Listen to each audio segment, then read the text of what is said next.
During the hot summer months, a family of 4 found themselves far away from their home, and in very difficult circumstances. The head of the house was very sick, and after 3 months even the doctors gave up hope of his recovery. It was as if the heat and fatigue had taken away his last strength. He couldn't even open his mouth, let alone eat. His wife could never forget the strange look of the doctor, and the voice in which she somehow strangely said that she would come by tomorrow. It sounded to her as if she was announcing her separation from her husband. That's why she sent the children to the neighborhood, 2 houses away from the one where they lived, and then opened all the doors wide to let in a breath of air. My sadness was accompanied by concern about how I would raise 2 children by myself, said this pious woman after a few years. If only I were at home, I would go to the Smolensk cemetery to see Saint Xenia. I would cry my sorrow and pain at her grave. My thought was interrupted by the sound of the gate, and then an unusual guest appeared noiselessly at the door. I couldn't determine her age. Her clothes were very unusual.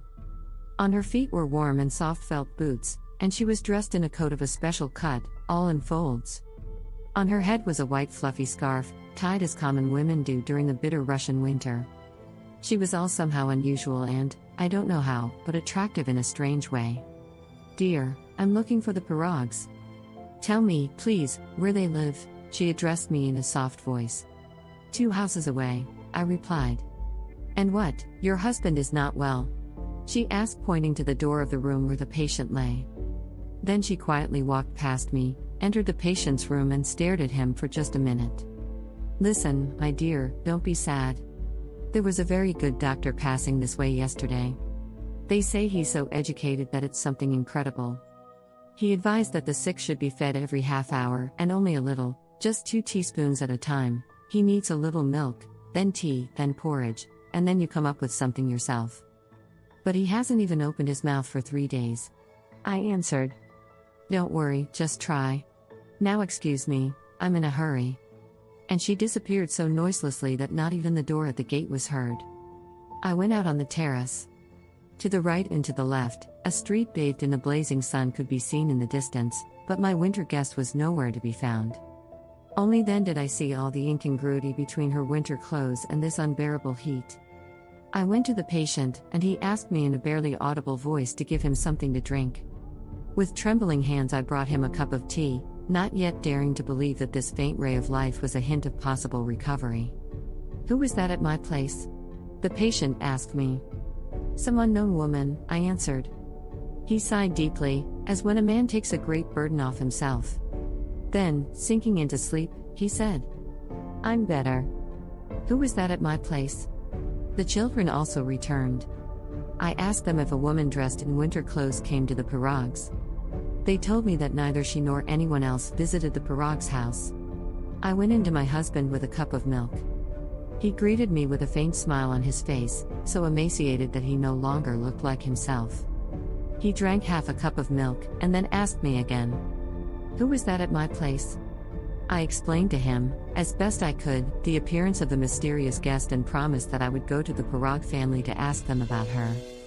But the neighbors told me that they had not had any visitors, and when I described the unknown woman, they started mocking me, saying, "In this heat in a coat and lined boots?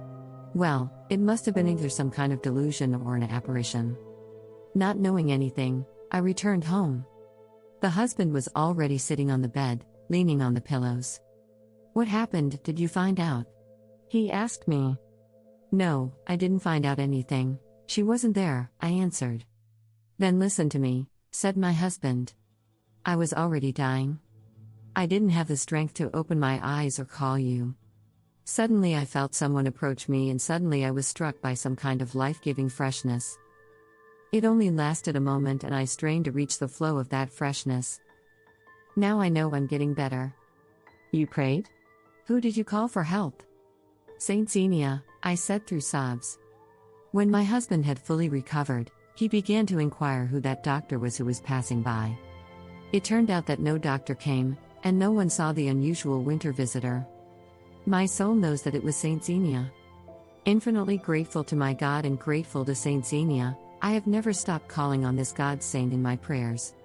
Saint Xenia, pray to God for us sinners. Thank you for immersing yourself in the extraordinary miracles of Saint Xenia. If this testimony of faith and wonder has touched you, consider subscribing for more captivating stories. May the blessings of Saint Xenia accompany you on your own miraculous journey. Until next time, stay inspired and embrace the divine in your life.